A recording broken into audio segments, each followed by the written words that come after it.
Go. Hello, I'm Dr. Paul, and this is my beautiful wife, Lynn. And today we're going to go over a topic that has given a lot of people a lot of trouble, including me, and that is tinnitus, or ringing in the ears. And I will let Lynn give a little introduction here. Well, I will, because Paul's talking about tinnitus, and he actually had suffered from tinnitus for quite a while. And those of us who don't have tinnitus don't know what is going on with tinnitus.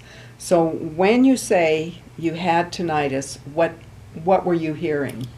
A ringing in my ears, a constant ringing that never stopped. And you quit thinking about it every once in a while because you used to hearing it all the time, but then it starts bothering you and you become aware more and more of it, and it gets to be a real nuisance. Does it interfere with your hearing and what you're hearing? Somewhat, not where you can't hear at all, but it does interfere, and it makes things aggravating. Well, here's something I want to read to you because, first of all, for a lot of people to get tinnitus treatment, what's happening with them is that they may be getting antidepressants, they may be getting hearing aids to try to help with it, and that may or may not be relieving it. I asked Paul one day, do you still have your tinnitus? Because this had gone on for several years. And he gave me a funny look. And what was your answer?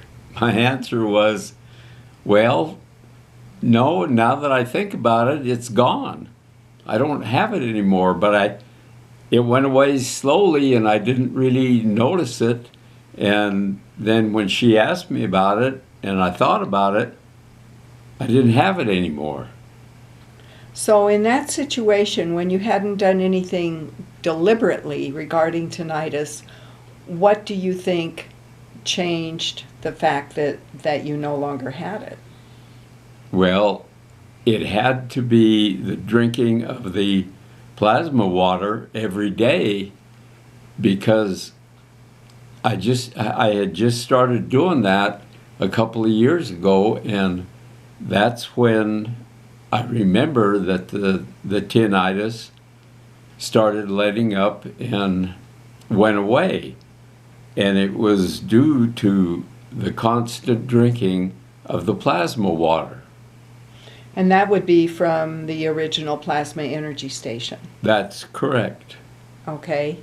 And so what else can you say about tinnitus? I know your mom had severe hearing problems, balance problems, and was that due to something going on in her inner ear?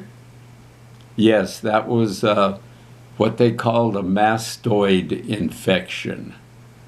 That's a bone at the base of the ear that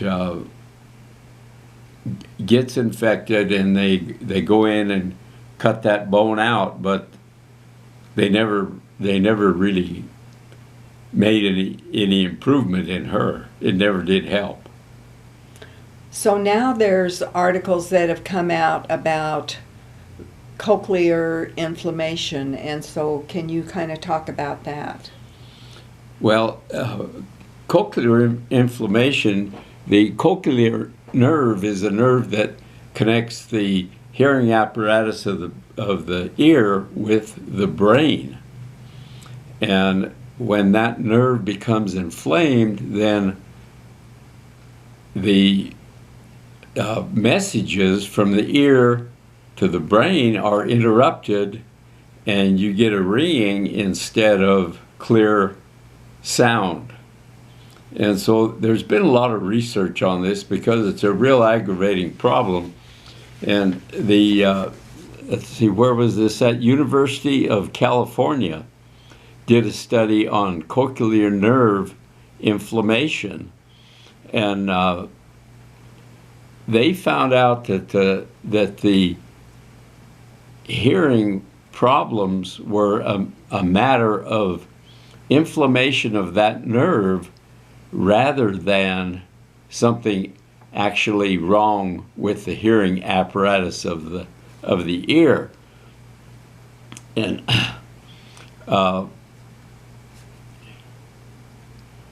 the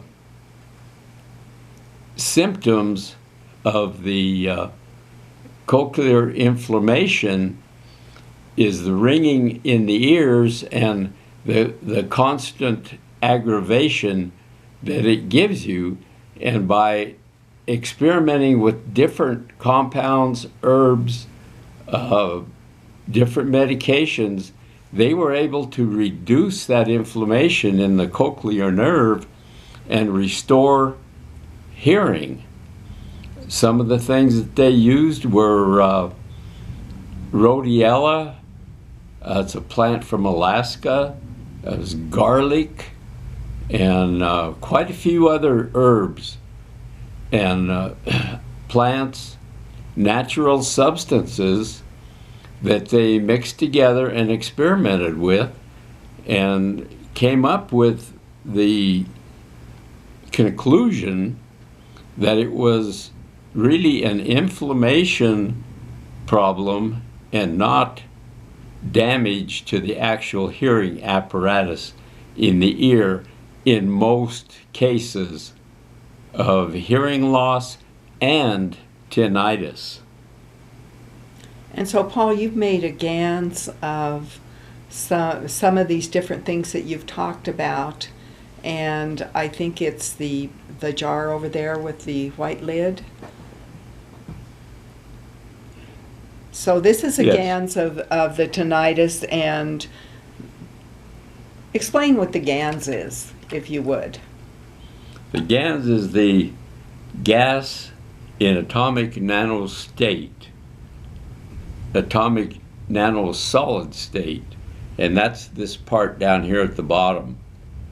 The water up here is what we use, and this GANs material acts like the battery that charges this water, and the water is what we use. So that's basically, the GANs is a monoatomic structure of many different herbs and plants that have been broken down through a chemical procedure that separates all of the compounds, molecules into single atoms, free floating all by themselves. That's what establishes the plasmatic field. So when we send out the plasma energy for tinnitus, what we do is you're going to receive it in a glass vial when the weather is good. And when the weather where we live up north is extremely cold, these little glass vials freeze and break if they don't have a delivery that's warm door to warm door. And they don't always break, but it's enough that it's an aggravation for the individual who was expecting to receive their vial intact. This is what we do in the winter. We send you a BPA-free plastic vial. I've taken them, I put these in the freezer, froze them solid, took them out, threw them on the floor, and they don't break. So I know they're going to survive when we send something out and the temperature drops that night to 18 below, and they might be sitting out on a pallet somewhere waiting to be delivered. When you are doing this from outside of the country, what I'm going to do is I'm going to send you the pads that I make using the plasma energy on the pads, and I take 2 pads this size. They're completely soaked, and I'm going to make 1 pad that's going to be 3 parts, and 1 pad that's going to be one part, 1/4 and 3/4 thickness. You're going to get the pair of pads, and you're going to take them and attach them to a jar of water, and after it sits overnight, it'll be ready to use. Now, if you make pads for someone else from your main source of water, you can even make pads this size, and they're going to work just fine. And this is down a little below half, and I like to keep my jars filled once they're at halfway. So if I add water to this, I'm going to wait a couple of hours before I use it. And Paul, how are some of the ways you would suggest that they use this water for tinnitus? The first and easiest way is to drink it, and drink lots of it. I don't mean a tablespoon, I mean a glassful. And drink it often. Another way to use it is to take an eyedropper and put drops of it inside your ear. Now you can use just the plain Gans water just like that, or you can add some olive oil to it, shake it up, and pull the olive oil off. Just put some water in a small vial like this, add olive oil to the top, shake it up. Once it separates again and the olive oil comes to the top, take a few drops and put it in your ear. And do that often. That's the best way to do that. You can even take and put some in a spray bottle and spray it around your head, because the inflammation in that cochlear nerve is going to be influenced by the anti-inflammation stuff that's in the Gans water. Now the thing you can also do is, if you have a spray bottle, you can put small pads on it, and you could even put very small pads on it, or you could put very small pads on it. A pair of pads like this. They could be this size, they could be this size, depending on the size of your spray bottle, and you're going to have a pair of them. Or you can get yourself some glass vials, as this has in it, and take it from the main source of your main jar that you made, and fill your vial, and then put it inside your spray bottle. And then once again, as your water goes down on the spray bottle, when it goes down to just above half, I will add water to it, let it sit for a couple of hours, and then it's ready to use again. The water that we suggest that you use, whether it's your jars or your spray bottles, is that you use good spring water, good well water, and by spring water I mean water that's coming straight out of the mountainside. And good well water, you can use distilled water, you can use filtered water. We would not suggest that you use tap water. A lot of people ask me about structured water. Can you use structured water? Sure, you can use structured water. You can use anything as long as it's not full of contaminants, like chlorine, fluoride, things like that, that a lot of our municipal waters have in them. So that's everything I think we have on tinnitus relief, unless there's, oh, well, we should tell you where you can get it. So you want to go to our website, plasmaenergysolution.com, and if you look under the products, look, if you click on shop as one of the headings on the home page, another little title will come up under that called products. If you click on products, it will bring the list of products up that we have and the price.